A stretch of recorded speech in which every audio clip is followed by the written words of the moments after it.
Hello everyone, and welcome to part 3 of the learning how to set up a boxing setup.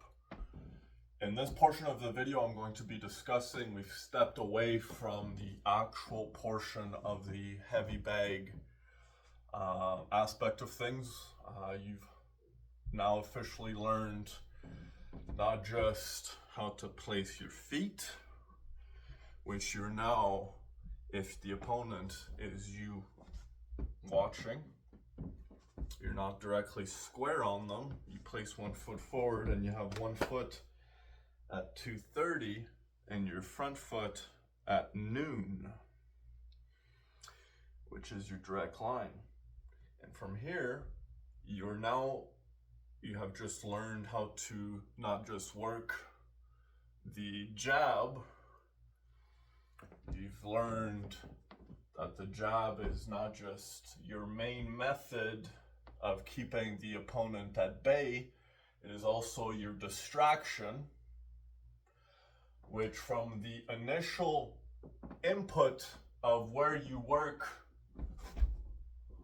your jabs, you can create your combinations from based on where you are choosing where you're going to draw your opponent's hands in your combination, in the idea that you're going to strike faster than they're going to be able to react. Crazy, right? How does that look like? Well, let's talk about that for a second, because you see, boxers are actually extremely explosive folk. Not just in temperament, but in terms of their actual physiology. Now, how do you essentially survive? Well, you have 2 options. You can either survive by defending, or you can survive by attacking. Now, we've covered the portion of things where you have officially learned that whether you are, and no matter the stance you are in, you can actively choose how you're going to place yourself, but you need to learn that you can create these distractions and use switching stances to your advantage. So practice with me now. I want you to practice this. Get in whichever stance you feel comfortable in, whether you be an orthodox or a southpaw. I want you to practice this particular motion. I'm in orthodox right now. I'm going to take my back leg and I'm just going to rotate by placing it forward, by taking a step in a diagonal, you could say. All I'm doing is rotating this leg from here, and I'm rotating it diagonally, from which I can pin and rotate from. Now you see that just from 1 step, the amount of distance that I've changed. This is known as creating distance. You see, when you create distance, you can evade. And you can create distance in different manners. The simplest way, essentially, of evading is to move away. Which, what are you doing when you're doing this?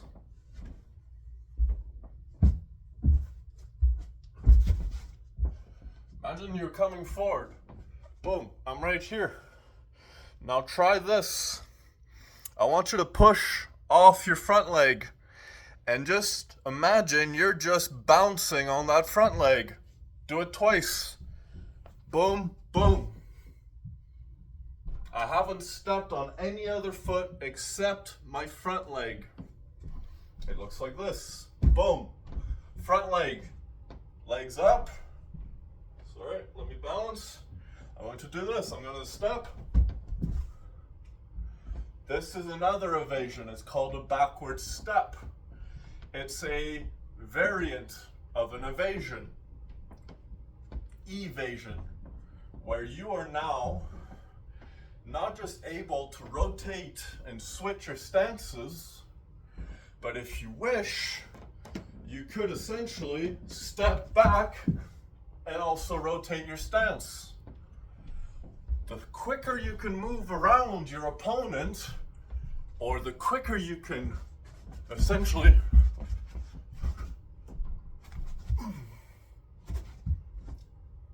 get in and out of range of striking, you are now at advantage. And the bigger they are, the harder they fall, because they don't move. It's the problem. If an opponent is still, you are guaranteed to win. The moment motion is involved, it becomes complicated because you have to now hit a moving target. Now, I want you to practice this. We're going to touch gloves. Boom. Now, I want you to practice, even if you're sitting down, practice staying in your stance. And I want you to find a way for you to imagine you're following me just by going like this in the video that I'm filming. And I want you to find a spot or a point where now I stand still enough that you have time to kind of slowly do this. Okay, he's still, boom. Okay, he's still, boom, boom. And I'm going to basically just dance around you, and I want you to see who wins in the exchange of just these little points or fake jabs and combinations, if you wish. Touch gloves. Let's get ready to rumble. Ding, ding.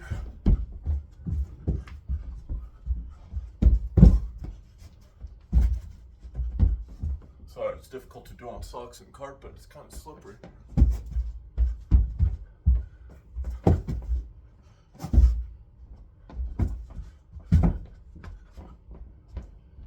I want you to see if you can land or have time to kind of land a combination where you can actively jab me the moment I am still. I beat you to it. Because you see, when you have to hit a moving target, you are now dealing with distraction. The very first thing you learn in the jab. In terms of moving targets, the jab is your best bet. You see, and this is a lesson I learned from Lennox Lewis in understanding his fighting style. You see, Lennox Lewis, he's a very big man. He's 6'6", 250 pounds, which means he has a reach advantage. But now when you watch Lennox Lewis box compared to other boxers, their stance, if I may get to the side, they're like this, right? Face protected, you got your punch catcher, you have your jab hand forward, but ultimately you're kind of tight against your rib because you want to protect your midsection. Lennox Lewis essentially said, if you want to get this close to me, well, you have to get that close to me. And I'm a big man, which means all of a sudden, the closer you get, the closer you are to my hand, my jab. Which now if I push my jab hand slightly further forward, and I leave a slight bigger opening, right? But now I am here. And just like a battering ram, anytime that target is moving, rather than overreaching, because you're not going to hit a moving target with your power strike. Now you have a moving target, and the quickest thing you can do to a moving target is to literally try to catch it by hitting a shorter jab. The shorter the distance of the jab, all of a sudden they can't move around you as much. Because if they get too close, they're going to get hit. And it's easier to hit in a closer range. But if you can't get close to me, then I'm going to make my punch closer to you without moving forward. All I'm going to do is just move my hand slightly further forward. Not by much. That's all it is. My elbow went from here to here. And now if you want to get close, well,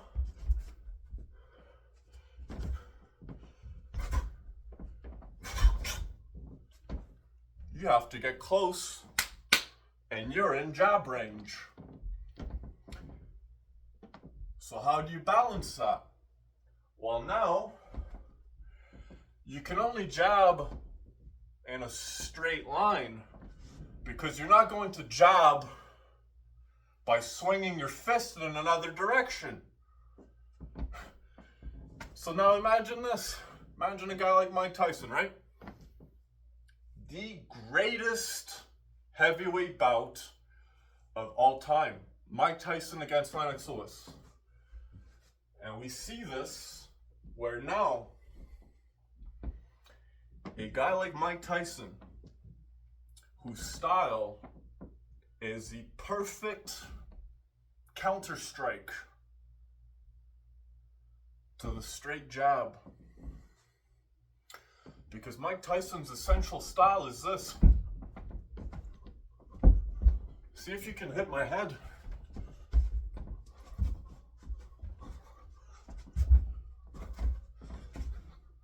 You see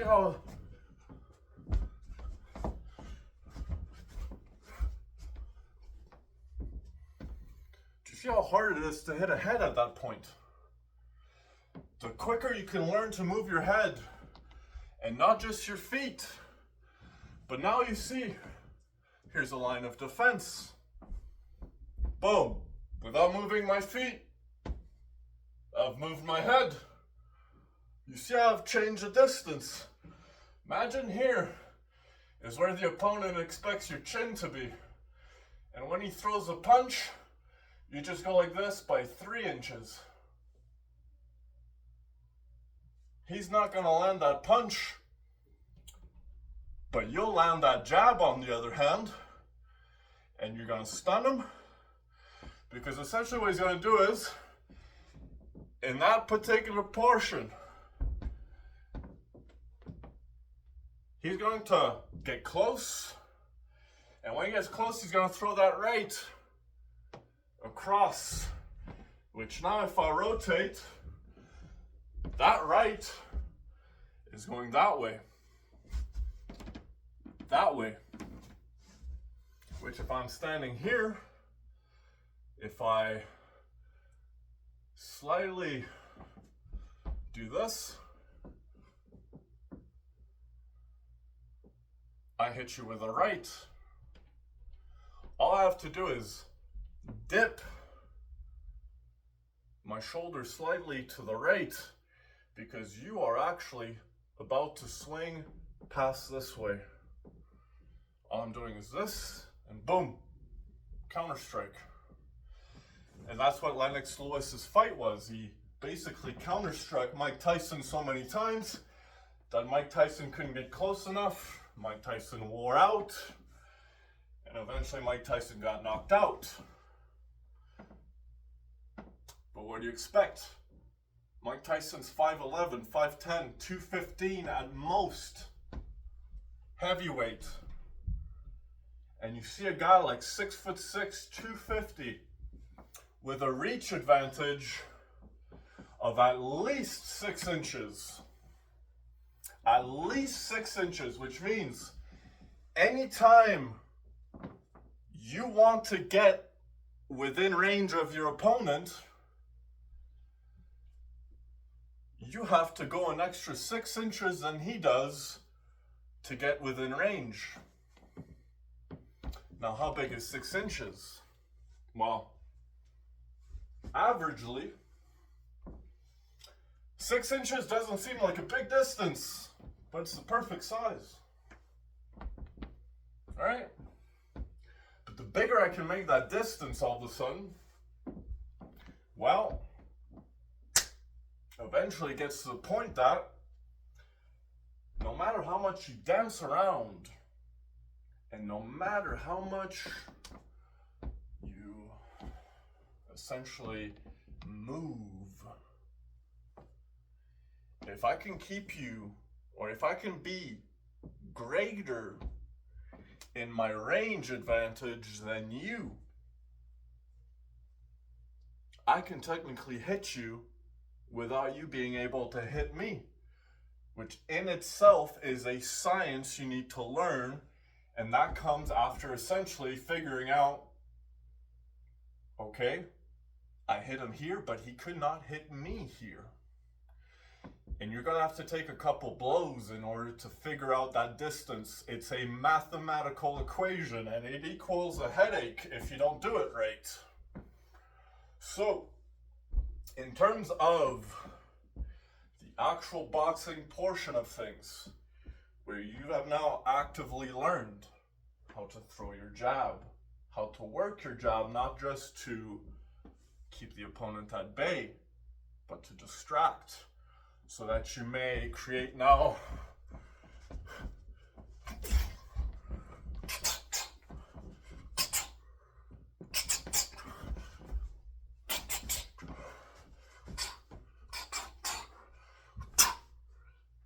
your combinations until you're now standing completely square on the opponent. You are in a power stance because you're leaning forward into the opponent at this point.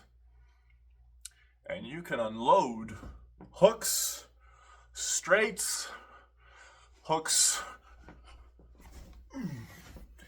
and you are actively picking the opponent apart at that point. But you can't get to that section if you don't survive. And as you have seen in this video, I have just taught you a way of surviving. Now, there's more complex approaches to a more advanced fighter, but in terms of the actual basic fundamentals, if you want to learn how to be an efficient fighter, you need to learn to breathe. You need to be able to learn to create your combinations. You need to learn how to dodge. And ultimately, you need to learn how to attack. Because if you can't attack, well, the previous 4 defenses are not going to hold you safe forever. And in order to learn how to attack, you need to practice. And a heavy bag is oftentimes the best method for you to learn how to practice. Not necessarily how to throw punches or how to do this and that. A heavy bag essentially is meant to give you a still target. And then you see different types of bags. You see speed bags where you are actively learning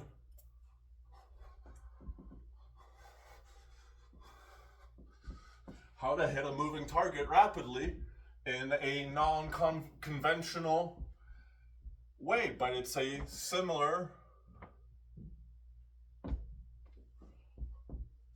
it's a similar rotation of that pop.